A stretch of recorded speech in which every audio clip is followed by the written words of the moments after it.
Welcome to Dr. Mary Travelbest's 5 Steps to Solo Travel for women like you and I who need a little extra support traveling the world, one woman at a time.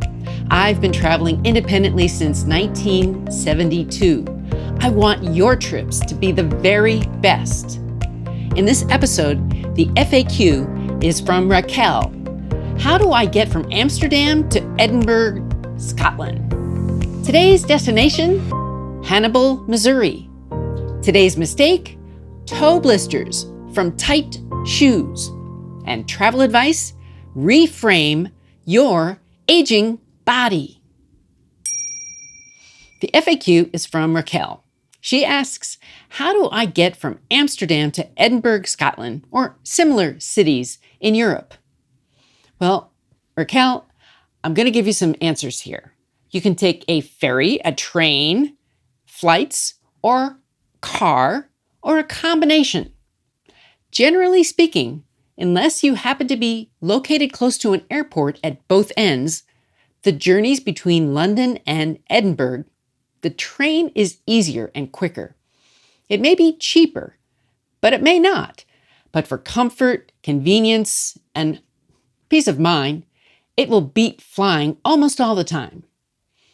There are many flights that you can take from Scotland to Amsterdam or the other direction in about an hour and a half. You can fly EasyJet or Ryanair to get the fastest option. Now, airlines will cover that distance at 415 miles with both multi-stop and non-stop flights. At least 4 different carriers will have that for you. Now, you might wonder, is there a direct train between Amsterdam and Scotland? And the answer is no, there's no direct train. However, there are services that depart from Amsterdam Central and arrive in Glasgow Central, and you have to take a couple of stops on King's Cross, St. Pancras Station, and London Euston. From Glasgow, it's another 47 miles to Edinburgh. Now, in the show notes, I've got some links that you can search any routes throughout Europe. And now for today's destination, Hannibal, Missouri. During COVID, I took a 5,000-mile trip solo to several states in the Midwest. Hannibal, Missouri was one of my delight stops. The reason I wanted to visit was because I have read and loved the books of Mark Twain. It seems like a really wonderful place to visit good history and the personal meanings behind those books that I read not only as a child, but I read them as a grown-up. When I arrived in Hannibal, it was a quiet, sleepy town, and I found myself at a hotel that was not memorable. I found some things to do in Hannibal that were delightful. I drove into town, and one of the most memorable things about that visit was seeing a live volunteer orchestra performing on the side of the street. Now, it was playing to a group of passers-by on the other side of the street.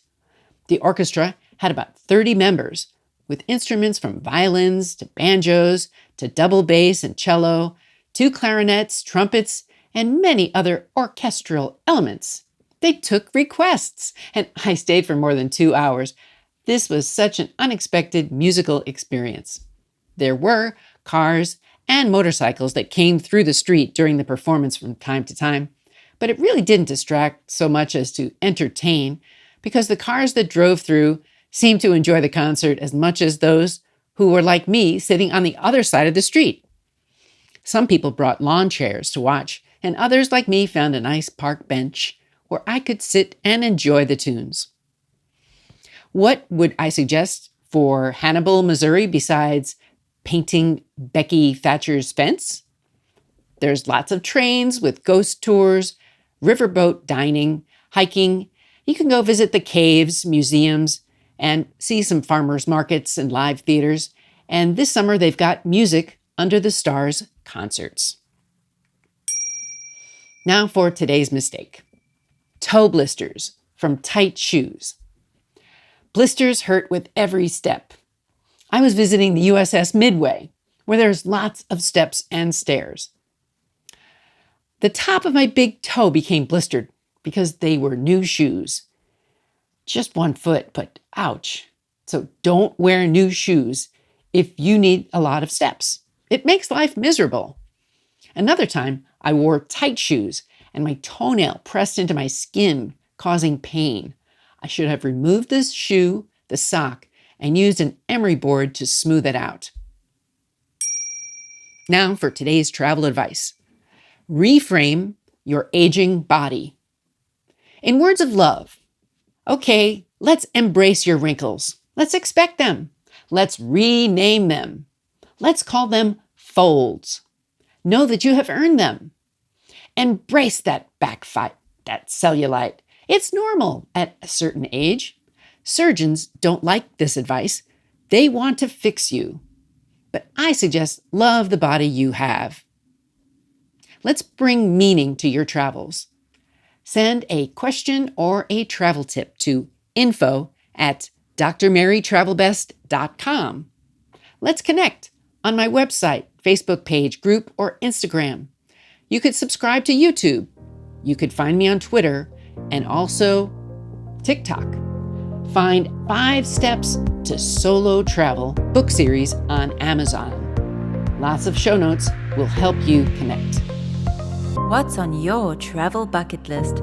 Tell the doctor and her team of women who travel the world seeking the very best. Dr. Travelbest, that is.